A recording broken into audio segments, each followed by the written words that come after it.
Selamat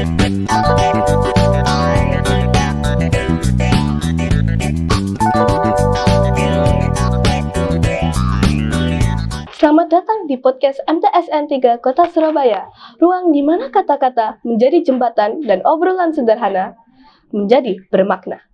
Saya Suidatul dan hari ini kita akan menggali lebih dalam tentang MTSN 3 Kota Surabaya. Madrasah yang terus berkembang dengan berbagai prestasi dan program menarik. Hari ini kita kedatangan tamu spesial yaitu Pak Priyo dan Pak Dwi. Halo Bapak Priyo, Pak Dwi, terima kasih sudah meluangkan waktunya untuk hadir di podcast kami.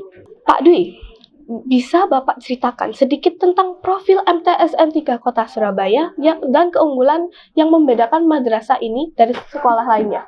Oke, madrasah ini saya katakan madrasah yang sangat unggul ya, karena pernah meraih penghargaan sebagai madrasah digital.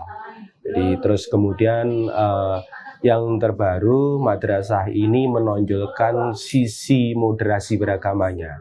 Dan ini sesuai dengan program yang dicanangkan oleh Kementerian Agama. Dan bahkan pemerintah pun juga sekarang sudah mengedepankan tentang arti toleransi. Dan kebetulan madrasah kita itu ditunjuk secara resmi oleh Kementerian Agama Kota Surabaya sebagai madrasah pelopor moderasi beragama. Dan di dalamnya itu terbentuk seperti gerakan-gerakan yang memang tidak hanya diwarnai oleh guru ataupun pegawai yang ada di sana, tapi siswa terlibat. Salah satu unggulan adanya Duta Muda Moderasi Beragama. Untuk tingkat sanawiyah, gerakan ini adalah gerakan yang pertama kali ada di Indonesia. Inilah keunggulan yang ada kita miliki ya. Terus kemudian kita juga menjalin kerjasama dengan pihak-pihak lain. Tidak tanggung-tanggung kita menjalin kerjasama itu dengan lembaga dari luar negeri. Ada yang dari Taiwan, ada dari Amerika. Dan ini menunjukkan bahwa kita bisa bekerja sama lintas negara, lintas etnis, lintas budaya, terus kemudian juga lintas agama. Yang intinya kita ingin menyukseskan gimana peran madrasah ini sebagai pendidikan dini atau dasar yang menanamkan karakter positif pada peserta didiknya menjadi seorang agen perubahan yang memberikan warna yang ada tentang toleransi, ada komitmen kebangsaan, adaptif terhadap budaya lokal, terus kemudian mempunyai jiwa nasionalisme yang tinggi. Itu ada sisi yang lain lagi ya. Terus madrasah ini juga punya sarana prasarana yang notabene sangat lengkap. Jadi mulai dari kebutuhan yang sangat sederhana, mulai dari kamar mandi untuk memfasilitasi atau memfasilitasi kebutuhan siswa gitu ya. Walaupun itu sederhana tapi itu sangat bermanfaat dan kita punya sarana prasarana yang sangat ideal lah untuk di arah sana itu. Itu dari sarana yang terkecil. Tapi kita juga punya sarana yang sangat besar ya. Di tingkat sanawiyah kita itu punya gedung yang namanya Gedung Laboratorium dan Perpustakaan Terpadu. Dan ini di Surabaya untuk tingkat sanawiyah hanya ada di MTSN 3 Kota Surabaya. Nah, luar biasa ini ya. Dan kita dengan tetangga kita, saya sebut tetangga itu dari SMP gitu ya. Itu SMP sendiri ya insya Allah belum ada yang seperti itu. Jadi andai pun ada masih hanya sebatas kelengkapan laboratorium biasa. Sementara kita sudah benar-benar terpadu. Di situ lengkap, ada komputer, ada bahasa, ada IPA, dan nanti bisa berkembang ada keagamaan untuk laboratorium keagamaan. Dan perpustakaannya pun sudah berwarna modern, jadi konsep-konsep modern sudah diadopsi. Dan kemungkinan nanti ke depannya podcast yang seperti ini bisa kita fasilitasi dan itu menjadi titik tumpuan kita menjadi go public. Sesuai yang yang diharapkan oleh Kementerian Agama bahwa madrasah ini harus bisa berkembang go internasional. Nah, terus kemudian keunggulan yang lain, kita dipercaya oleh pemerintah bahwa kita itu ditunjuk untuk menyalurkan MBG, dan ini suatu bentuk kehormatan kan, karena tidak semua sekolah ataupun semua madrasah itu diberikan kepercayaan untuk situ. Dan alhamdulillah kita bisa menjalankan dengan baik, dan kita juga kontrolnya juga bagus, dan sampai sekarang bertahan sudah sampai 2 tahun ya kita ya, 2 tahun jalan, dan ini suatu prestasi yang luar biasa, dan ini menjadi unggulan madrasah kita. Ada lagi tentang bentuk kewirausahaan yang ada di madrasah ini. Jadi kewirausahaan itu berkembang memfasilitasi, misalnya ada kantin. Kantin itu memfasilitasi wali murid, siswa yang mau nitip jualan di sana. Di sisi lain di situ diajarkan tentang karakter kewirausahaan pada anak-anak peserta didik. Nah, ini keunggulan kita. Terus kemudian juga punya yang namanya greenhouse, yang kita punya market online, di mana hasil budidaya yang ada di lingkungan hidup itu, program ekstra lingkungan hidup atau greenhouse itu bisa diberdayakan, dijual secara online, dan ini juga mendukung program kewirausahaan juga. Di sisi lain sebagai bentuk pendukung kemajuan dari prestasi anak atau peserta didik. Jadi terus kemudian juga keunggulan dari madrasah ini dari sisi pengembangan SDM-nya, baik Bapak Ibu guru atau staf pegawai yang ada di sini sudah bagus. Kebanyakan mayoritas sudah menempuh pendidikan S2, terus kemudian juga banyak prestasi. Ada yang Bapak Ibu guru ini yang sudah punya prestasi mulai dari tingkat nasional, ada tingkat provinsi, ada yang paling terendah itu tingkat kota. Nah, dan juga Bapak Ibu guru yang ada di sini juga punya potensi lebih lagi.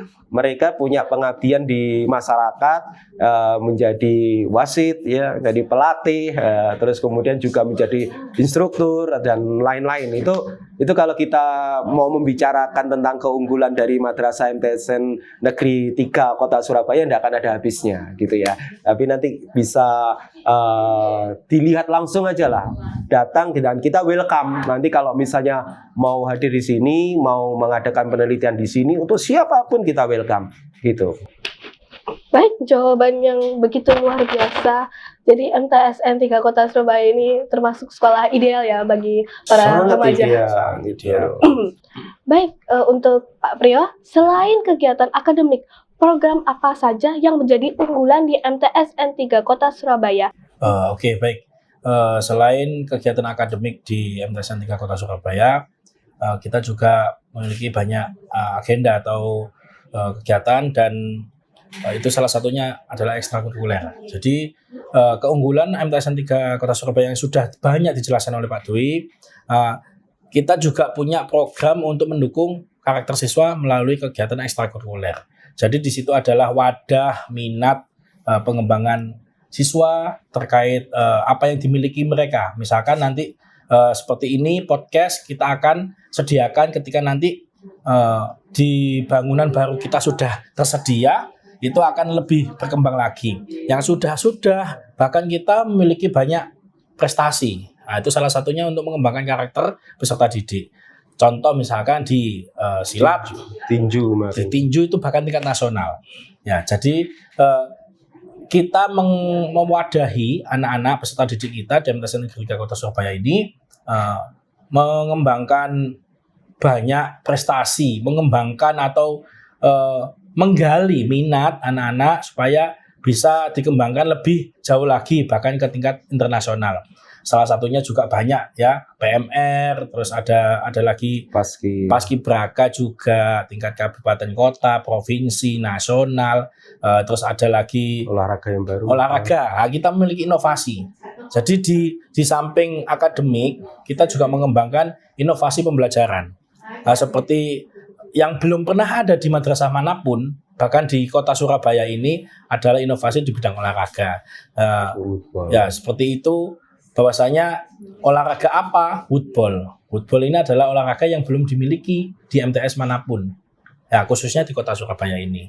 Kenapa? Karena ini salah satu olahraga yang baru dikenalkan dan masuk ke dalam PON 2 periode PON ke belakang ini. Nah, itu adalah inovasi yang sangat luar biasa. Kenapa? Karena di situ banyak kesempatan peserta didik kita bisa mengembangkan diri untuk menciptakan atau memperoleh prestasi yang lebih baik lagi, yang mana belum dimiliki di madrasah manapun. Termasuk siswa kita juara provinsi. Ya, termasuk siswa kita juara provinsi, bahkan kemarin yang terakhir itu wali kota, cup. Nah, bahkan ada yang atlet perempuan itu selalu langganan juara di inovasi permainan football ini. Jadi gitu kurang lebihnya.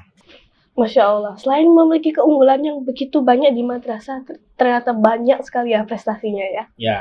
Oke, lanjut. Saya juga sering mendengar bahwa suasana belajar di MTSN 3 Kota Surabaya ini sangat aktif dan menyenangkan. Apa kunci dari keberhasilan itu? Nah, kalau kunci keberhasilan seperti yang sudah disampaikan Pak Dwi, bahwasanya Bapak Ibu guru kita di MTSN 3 Kota Surabaya ini sudah memiliki kualifikasi pendidikan yang memadai. Ada yang S1, kita minimal S1 semua ya, bahkan di tenaga tata usaha juga sudah tersertifikasi, kualifikasi pendidikannya sangat baik semua, S2 bahkan ada yang S3. Nah, itu dari situ banyak dikembangkan metode pembelajaran yang memang difokuskan kepada peserta didik. Jadi apalagi di kurikulum terbaru ini kita mengenal kurikulum deep learning, bahwasanya pembelajaran berpusat pada siswa. Jadi pembelajaran semuanya, apapun itu mata pelajarannya, itu dipusatkan pada siswa dan didukung oleh sarana-prasarana madrasah yang memadai. Di gedung kami yang baru SBSN itu banyak media-media yang sudah disediakan yang mensupport, mendukung digitalisasi madrasah. Jadi sangat begitu menyenangkan dalam praktek pembelajarannya dengan metode-metode pembelajaran yang baru, yang pendekatannya melalui kurikulum terbaru yaitu kurikulum berbasis cinta. Jadi kita mengajarkan melalui mata pelajaran dengan penuh cinta, kasih, tidak saling membuli antar satu sama yang lain siswanya, dengan Bapak Ibu guru juga menghormati, menghargai, itu akan semakin menambah suasana belajar yang menyenangkan. Oleh sebab itu, maka anak-anak merasa nyaman, merasa tenang, merasa gembira, dan didukung oleh lingkungan yang sangat asri, dan tempatnya juga banyak untuk dimanfaatkan sebagai fasilitas bermain. Itulah sebabnya kenapa peserta didik kita sangat begitu senang dalam praktek pembelajarannya. Seperti itu. Oke, boleh saya nambahkan sedikit ya, Ya. Terkait tentang kunci. Tadi sudah digambarkan banyak sama Pak Priyo, tapi ada lagi Pak Priyo tentang Apa itu? manajerial dari sosok pimpinan kita. Oh iya. Iya, jadi beliau itu luar biasa, selalu memotivasi kami sebagai pendidik ini untuk selalu berkembang, berinovasi dengan Betul sekali. berbagai media-media pembelajaran yang harus ada di para pendidik ini, dan pendidik diminta untuk update. Jadi pelatihan mulai kita kerjasama dengan Balai Diklat, kerjasama dengan kampus-kampus, ya ada dengan salah satunya dengan UINSA, ada dengan Ubaya, ada dengan UNESA, terus ada UPN, UNER dan lain-lainnya. Itu beliaunya mendorong penuh. Jadi beliaunya memberikan support penuh atau motivasi penuh kepada para pendidik. Ini yang tidak bisa lepas. Kunci utamanya adalah manajerial beliau menjalankan madrasah ini. Yang kedua, dukungan penuh dari komponen madrasah. Jadi tadi sudah disampaikan oleh Pak Priyo bahwa ada sarana prasarana pendukung. Nah, Bapak Ibu guru ini dan tetap staf pegawai yang ada di sini, ini ada keterikatan, ada sinergivitas yang memang menghasilkan dukungan penuh. Jadi semuanya totalitas untuk menunjang prestasi siswa, ya, menunjang prestasi madrasah. Itu tadi dua kunci yang sudah disampaikan Pak Dwi. Kita menambahkan yang kunci ketiga ini. Dan di madrasah kita ini ternyata sangat didukung oleh pengajar-pengajar yang berkompeten. Selain manajerial dari Ibu Kepala Madrasah, sarana prasarana, yang ketiga itu hampir 80% Bapak Ibu guru di MTSN Negeri 3 ini semuanya masih muda-muda. Nah, itu yang bikin anak-anak itu semakin energik, semakin bersemangat dalam pembelajarannya. Nah, itu salah satu tiga kunci yang disampaikan oleh Pak Dwi dan saya terkait untuk pengembangan karakter peserta didik di MTSN Negeri 3 Baik. Kota Surabaya ini. Jawaban yang sangat luar biasa. Terima kasih atas waktunya. Semoga pesan yang Bapak Priyo dan Bapak Dwi sampaikan bisa menjadi inspirasi bagi kita semua. Untuk teman-teman pendengar, jangan lupa terus semangat belajar, berani bermimpi, dan bangga menjadi bagian dari madrasah kalian. Untuk teman-teman yang mendengarkan, jangan lupa terus semangat belajar dan berbagi cerita yang begitu inspiratif. Sampai jumpa di podcast MTSN 3 Kota Surabaya berikutnya.